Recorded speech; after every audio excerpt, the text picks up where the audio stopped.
morning, everyone. Steve here from theturtlefollower.com, and we're going to do something a little different today. With the sell-off that we had in the last couple days in the market, I'm going to do a joint weekend update, basically for members, and also go over some charts as far as the indices, see where we're kind of headed. Maybe, obviously, the easy thing to say is we're going down, but we're at a key point here, so I want to make sure everybody has the information, and then towards the end, I'm just going to go over the positions that we're exiting for the model portfolio for members, and then, like I said, just do it as a joint thing, have everybody be able to access it, because I think this information is important, and I don't want to just keep it for just the members right now. So this is really about capital preservation. So we'll start with going over the indices. So we'll take a look at the SPX first, and you can see the huge sell-off we had,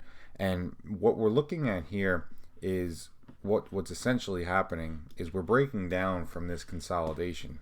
Okay, this big consolidation on the weekly chart that we were in, we're breaking down from that area. We also came right into this support area right in here. All right, and basically push through that. Now, towards the end of the day on Friday, the selling got accelerated, and I kind of think it may have been a little bit too aggressive. So I am looking for at least some type of bounce early in the week. We were looking for obviously a bigger bounce this week than we got. We got the bounce on Monday, and that really was it. Again, I don't know what happens here. I don't know if it's necessarily that we get a 1 or 2 day bounce, but we were down in the S&P from 2100 to 1970, so almost 130 points in a matter of 4 trading days. So there's a lot of selling going on. Not a lot of people looking to buy it right now because this is essentially a falling knife. But in the same respect, I think there is going to be some type of short covering that comes in where it's going to at least prop us up for a bit here. And I'm going to go over one other thing too that I think is important. So what I'm looking at here, breaking down from this weekly consolidation, coming into this support area here around 1970, 1979, you can see that actually extends back. If we zoom out a little bit more, that actually extends back to these highs back in here from the middle of 2014, and then also the lows right through here towards the end of 2014, beginning of 2015, and now we're right back at it. Now this looks like it can just continue to go. I'm not going to lie to you. We've broken every type of support imaginable here. Here's your uptrend. That's gone. The 200-day moving average is gone. But just understand there are levels that potentially we have going down. Okay, so again, if that 1900 doesn't hold, or that 1970 doesn't hold, there's a level here at like 1900. So we're going to play it one step at a time. But the one thing I am looking at, if we flip over to one of my other charts, and we're actually in my personal setup here, one other thing I am looking at is, I don't really speak about it a lot, but I do look at this, the linear regression channel and the Mcclellan oscillator, which basically tells us overbought and oversold. And you can see if we highlight these areas, let's make these yellow so we can see them a little bit better. All right, if we highlight these areas here on the Mcclellan oscillator, what you see is areas here that identify oversold conditions. Okay, so let's take a look at, for argument's sake, this one here. Okay, oh, that's a bad color.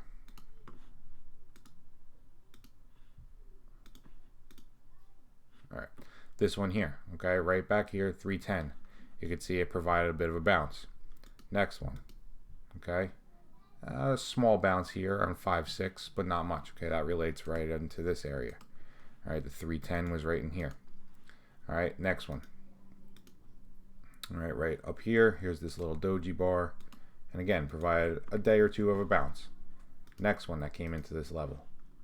All right, this one didn't provide so much of a bounce, but more of a sideways, okay, for a couple days, pulled back again. This big one right here relates to this low here, okay? Now we're well below that level. All right, so now the question is, do we bounce? The last time we were at this level was way back here on 12.15. Okay, you can see here's that dotted line. It goes across. So maybe a little bit more down negative 250. But that essentially relates to this low right here. All right, so it's not perfect. It's not an exact science. Obviously, there are other lows, but what I'm looking at here is we've come down pretty hard. All right, and the fact is we're pretty oversold right now. So I would be pretty surprised if we don't at least get some type of oversold bounce early in the week. All right, so that's the first thing that I'm looking at going forward for the SPX next week. The second thing is on the chart, this is a linear regression channel. Okay, and you can see what basically happens with a linear regression channel is this has the philosophy that everything reverts back to the mean, and you can see the mean line is this dashed line. Let's actually remove this middle dashed line right here. We'll actually draw the trend line over top of it.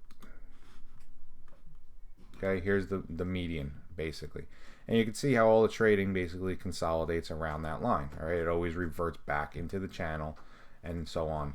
And what happens is then when you start breaking this dashed line and even getting close to this solid line, those are standard deviation moves. And what that means is there's a certain amount of price that's contained within these standard deviations. And I think this bar here, or this channel here, is like 66%, and this one's like 87%. Something along those. Don't quote me to those percentages, but basically the gist of this is when you are this oversold, you should come in and bounce. All right, and you can see that happened here. All right, look at how oversold we were. We never actually hit the bottom, but look at how oversold we were, and then we had this huge bounce. All right, I'm not saying that we're gonna get this huge bounce, but we are fairly oversold. All right, and if we go back a little further, we go to like a 5-year daily chart. You can see we've hit this area. Okay, we've kind of sold off, come down into the lows right in here. All right, and had a bounce. We came into the lows here, had a bounce. All right, here. So anytime we were really underneath the long dash and between the long dash and the solid, we usually got a bounce or at least some kind of sideways action, and that kind of contained us. So again, we do have a little bit more downside in this, down to like 1930. But again, with the way we are oversold here, it just seems to me as though we want to go ahead and bounce. And again, now we're looking at the 5-year. Look at all these spikes down in the Mcclellan oscillator that we have, and they all pretty much led, if you relate these back, they all pretty much led to some type of bounce for the short term. Okay, so going forward, who knows where we end up? I couldn't tell you.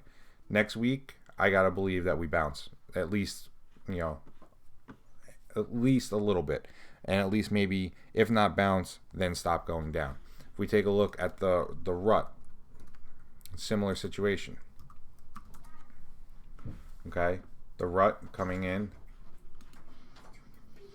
and let's go back to that 2-year daily. All right, the rut again, Mcclellan oscillator, very oversold. Here we are.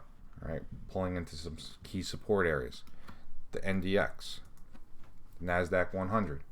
All right, this one got hit hard this week, but again, look at where we are. We're right on that line, and we're very oversold. So I think that everything here has the makings of some type of bounce. The NASDAQ composite. All right, we hit this line once before.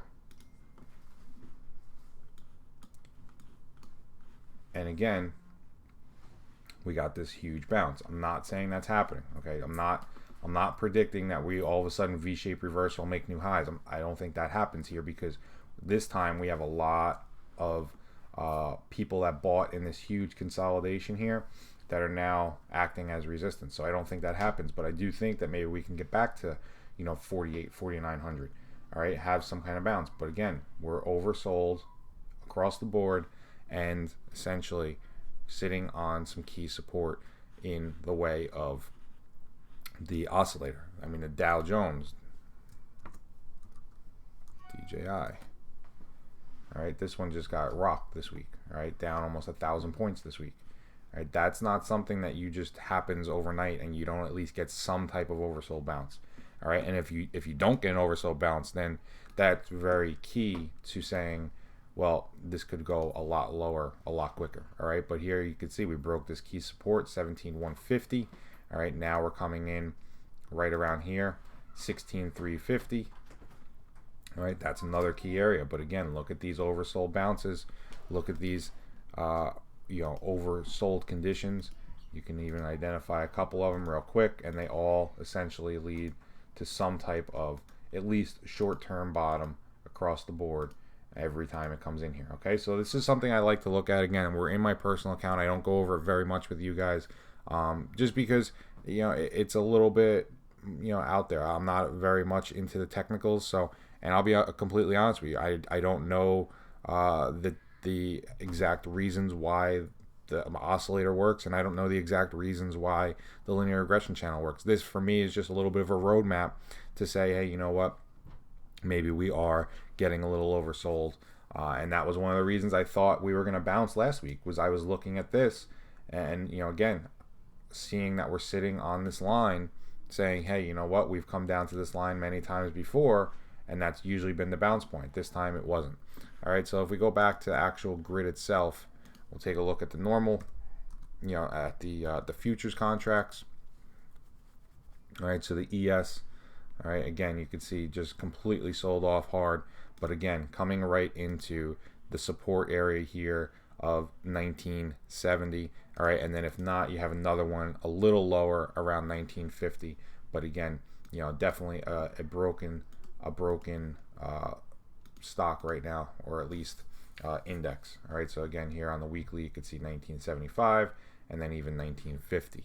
The NQs, all right, again, they were hit, one of the harder hit ones this week, but again, coming right into breaking that area, but then having this next support area right here around 41.27. So for somebody to continue to initiate shorts here, I think is a stretch. I'm going to, because that's how I trade. I trade with the trend, so I am initiating a couple shorts coming in on Monday, and those are just for me to kind of stay balanced with the market. If the market's leaning one way, and I'm going to try and lean the same way. So, but as far as trying to short the index here or the futures, I have to believe that you get some kind of bounce going forward. Oh boy. All right, and then last one, the YM. Okay, again, breaking down below the 17,200, but now sitting at a huge support level here around 16,430. All right, right through here, and you can see this is the highs from back in here, beginning of 2014.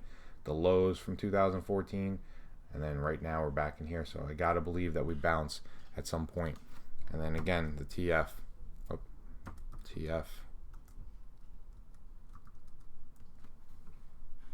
okay, again breaking down below 1205. It's got some kind of support right in here around 1150, and then if that doesn't hold, then you're looking back here around 1100. All right, so again, just identifying some price levels, and again, I know it was a tough week. The markets were down, I think 4 or 5% across the board, but again, just understand that nothing goes straight up and nothing goes straight down.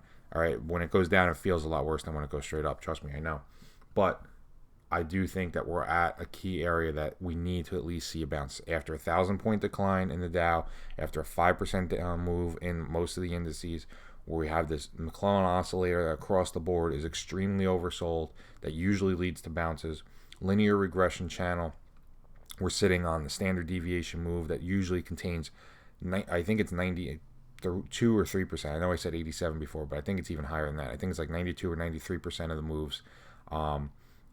We're at key points technically with price levels. So again, I think we're at a point that we need to at least see some type of oversold rally early next week. Not saying we go back to the highs, but at least saying maybe we take some of that pressure off to the downside. So as far as the market, that's what I'm looking at going forward. Now, as far as positions in the model portfolio, we were lucky enough to exit Abbott on Thursday. So this was our trigger point. So we actually exited that Friday morning right around 48, but you can see we broke down below this level, broke down below a support level here at 49, broke down below the trend line. All right, so 48 was our exit. Of course, we got a gap down. ACN is another one we're going to be exiting. All right, this is one that I was long. I actually sold mine here, which helped me a little bit, but for the model portfolio, we held it, and then sure enough, now it continued the gap down and moved down. So we're going to be exiting ACN on Monday. We're going to also be exiting PSX. Phillips 66 never really got going. You can see it broke down now below 76.70. That was the line in the sand that we had, and again, just never really got going. It looked like it was going to, but couldn't do it. Nike, exiting that one. All right, this one breaking down below key support areas here at 111. Another key area here, 107 and 109. Breaking trend line. All right, so it's getting out of there. Starbucks, another one getting kicked to the curb. Basically here we had a bounce off the 50-day moving average, started to move higher, ultimately reversed, put in a lower high, and is now going out of the portfolio. So if we take a quick look at our positions, you'll see ACN got hit, Nike, PSX, Starbucks, and Abbott we sold on Thursday. Other than that, the only ones we have left: XL, Tesoro, Reynolds American, HIG, CPB. All right, all of these are now the only positions that we're going to have left. So we're going to basically have 5 open trades in the portfolio, and we came into last week with about a $5,000 open P&L, and the market took it right away. So that's how quickly that can go. It's very frustrating to say the least. We were sitting there with a nice gain coming into a week that we thought we were going to get a bounce, maybe add to those gains, and sure enough, it didn't happen. So we're going to basically go ahead and adjust where we're at and reevaluate going forward. But there is no new watch list next week. Okay, I'm at this point, I just need more clarification, because we may have to start flipping to the short side. If the market starts trending downward, then we have to look at some shorts. And a couple shorts that I am currently looking at, and ones that I will be entering on Monday, are Cummins. Okay, so you could see Cummins breaking down from this consolidation here along a descending trend line. Okay, so that's one I'm going to be entering with a stop.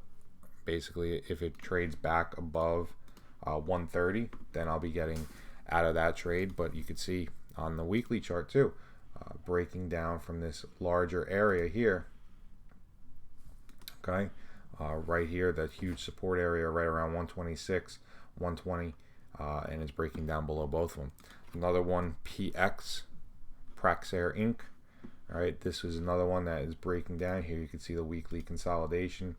All right, again, also a daily consolidation right in here between 115 and 111 with a breakdown there, and again along a descending trend line.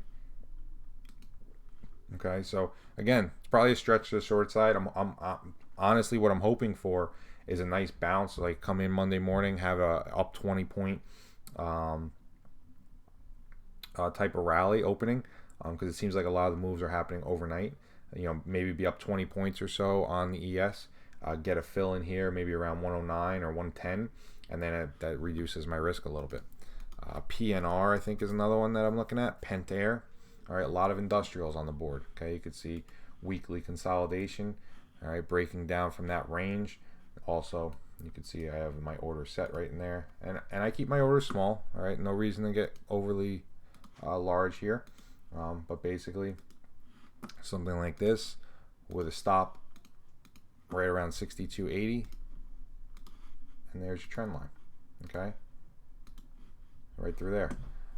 One other one that I am looking at is GWW. All right, so a lot of industrials on the board here, but again, I think the industrials, the materials, they've been the weakest sectors.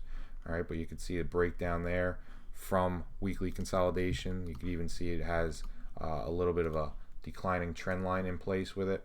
All right, but now I'm looking at, so I know I want to be short the trade. All right, that's the whole point of the weekly chart. I know I want to be, it determines if I want to be long or short and where I want to do it.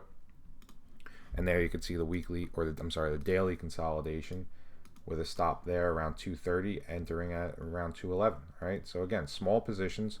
I think this account, honestly, I think it has close to 40 positions in it.